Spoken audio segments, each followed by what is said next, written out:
الرحمن الرحیم السلام علیکم ورحمۃ اللہ وبرکاتہ۔ جو لوگ قبروں میں مدفن ہیں ان کے لیے یہ دعا پڑھیں۔ جن کے لیے کبھی کسی نے دعائیں نہیں کی آئیں ان کے لیے دعا کریں، آپ کے نامہ اعمال میں کروڑوں نیکیاں لکھی جائیں گی۔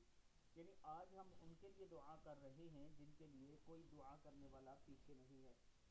تو دعا کیا ہے؟ بسم اللہ الرحمن الرحیم، اللہم اغفر للمؤمنین والمؤمنات والمسلمین والمسلمات احیاء منہم والاموات۔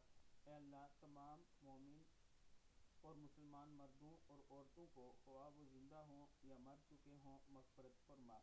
اللہم اغفر للمؤمنین والمؤمنات والمسلمین والمسلمات الاحیاء منہم والاموات۔ صدق اللہ العظیم۔